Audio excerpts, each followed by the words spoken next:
Assalamualaikum warahmatullahi wabarakatuh. Jumpa lagi di channel kami, Keluarga Exmut. Selamat pagi ya teman-teman. Semoga teman-teman senantiasa diberikan kesehatan. Semoga senantiasa diberikan banyak keberkahan dan semoga senantiasa dimudahkan dalam segala urusannya. Amin. Pagi hari ini kami keluarga Exmut ingin berbagi cerita tentang kondisi perkembangan tanaman porang kami di lahan petak yang kami tumpang sari dengan pepaya dan durian.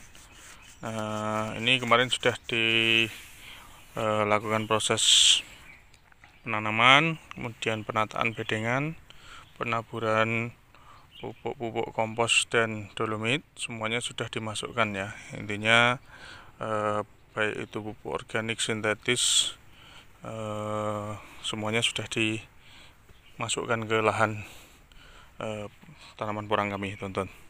Dan ini proses selanjutnya tinggal kita nanti menunggu proses tumbuhnya tanaman porang sekaligus mengawal proses perawatannya supaya tidak terjadi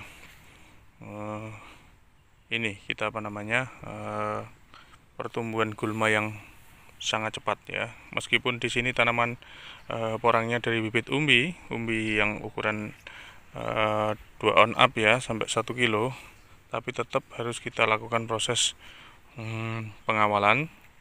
Meskipun nanti gulmanya ini masih kalah tinggi dengan porangnya ketika sudah tumbuh, tapi tetap kita harus antisipasi. Kita harus menjaga lahan kita supaya senantiasa tetap bersih, sehingga nutrisi yang terkandung di dalam tanah tempat hidupnya porang kita nanti tidak terbagi dimakan oleh gulma ya teman-teman, atau rumput-rumput yang tumbuh liar di sekitar tanaman porang yang kita tanam di setiap bedengan ini. Nah, di lokasi petak sini ini kemarin sudah ada hujan 2 kali teman-teman ya. Sudah ada hujan 2 kali setelah proses penataan bedengannya. Nah, ini bisa dilihat kondisinya, bedengannya alhamdulillah aman. Air pun tidak ada yang menggenang karena memang kemarin sudah ditata supaya air itu bisa mengalir langsung ke titik-titik yang memang kita arahkan supaya air itu bisa mengalir dengan lancar. Nah, biasanya normalnya seperti ini teman-teman. Jadi ketika bedengan sudah jadi, kemudian tanaman-tanaman sudah kita masukkan ke bedengan tempat hidupnya porang ini ya, bibit-bibit sudah kita masukkan. Ini biasanya ketika ada turun hujan seperti ini, maka benih-benih rumput gulma itu akan mulai muncul seperti ini teman-teman. Nah, ini kalau di daerah kami namanya weko, bahasanya orang di daerah kami itu weko. Nah, ini nanti akan terus bermunculan karena biji-bijian ini nanti dia akan terus muncul ketika ada hujan.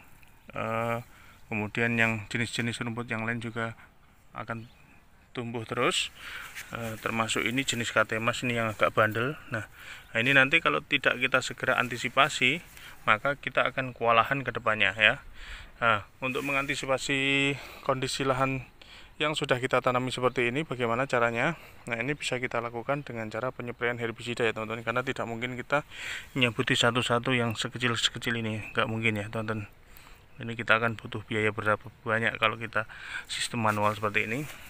Nah, nanti strategi yang kami lakukan di setiap lahan yang kami punya yaitu dengan cara melakukan penyempraian herbisida.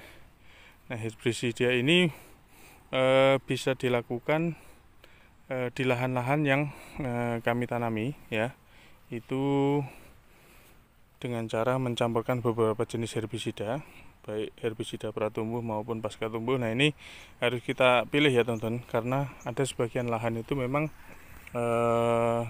kita tanami dari bibit katak super, ada yang dari bibit katak mini, ada yang dari bibit spora.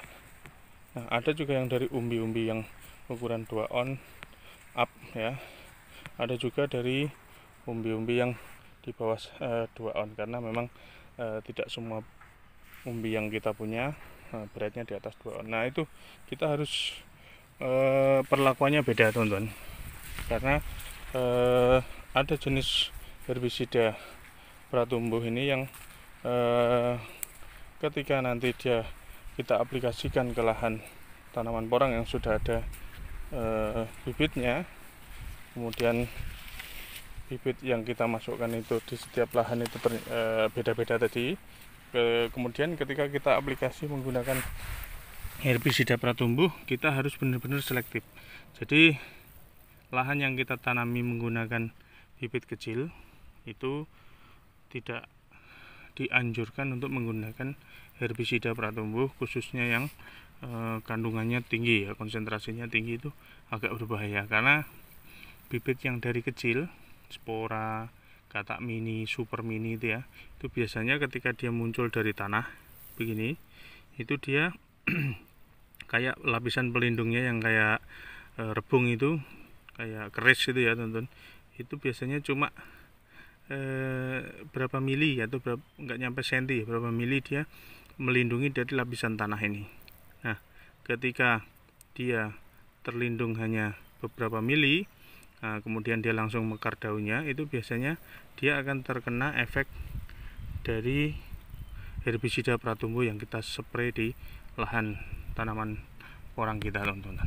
Nah, itu nanti biasanya kalau yang bibit kecil, spora ataupun katak mini, dia biasanya akan mati, layu gitu, layaknya gulma-gulma yang kecil seperti ini. Tapi kalau bibit katak super, katak besar, kemudian yang umbi-umbi, nah itu biasanya dia muncul dari lapisan tanah ini, dia tidak langsung daun, tapi dia bentuknya kayak keris dulu itu teman ya, kayak tombak gitu. Dia setinggi sekitar 2 cm, 3 cm, ada yang 4 cm, 5 cm, baru dia mekar. Kalau yang umbi malah sampai ketinggian ada yang 15 cm baru mekar. Nah, kayak gitu dia aman karena daunnya tidak kontak langsung dengan tanah yang ada herbisida pratumbuhnya ya, jadi dia aman. Dia daunnya mekar setelah setinggi di atas 5-10 cm dari permukaan tanah. Nah, itu aman. Jadi teman-teman jangan asal main aplikasi ya, jadi harus dipilih-pilih, karena kalau kita salah aplikasi bisa-bisa tanaman porang kita yang kita tanam dari bibit super mini, katak mini maupun spora itu bisa terjadi kematian. Tapi kalau yang dari bibit-bibit katak super, kemudian umbi super, umbi mini pun itu masih aman ya teman-teman, itu nggak masalah. Jadi nanti kita aplikasi herbisida pratumbuh supaya setiap ada muncul gulma, karena tidak mungkin kita bisa membasmi gulma yang masih berbentuk biji di dalam tanah sana. Nah, itu biasanya nanti dia akan bereaksi ketika ada air hujan seperti ini, kemudian dia akan muncul. Nah, setiap dia muncul menembus lapisan tanah, nanti dia akan sendirinya mati. Nah, seperti itu teknisnya ya teman-teman. Jadi jangan salah aplikasi dan jangan sampai telat melakukan proses antisipasi pertumbuhan gulma, supaya teman-teman tidak kerepotan dalam melakukan perawatan tanaman porang yang kita tanam ya teman-teman.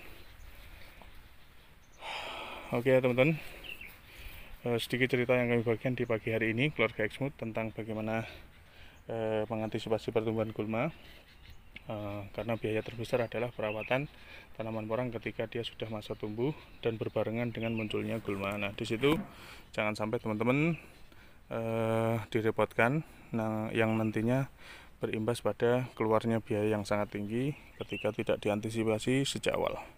Jadi proses penyepraian herbisida itu bisa beberapa kali ya teman-teman. Pertama sebelum lahan diolah, kemudian yang kedua setelah lahan diolah jadi bedengan, kemudian yang ketiga ketika tanaman porang kita belum tumbuh dan gulma sudah muncul lagi seperti ini, kita aplikasi herbisida lagi.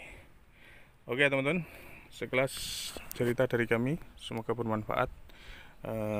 Tetap semangat teman-teman semuanya yang berbudidaya tanaman porang di musim ini, mudah-mudahan bisa tumbuh dengan subur dan hasilnya ke depan bisa maksimal. Oke, terima kasih atas semuanya. Terima kasih sudah senantiasa bersedia bergabung bersama kami. Salam sukses dan sehat selalu dari kami keluarga Exmood. Wassalamualaikum warahmatullahi wabarakatuh.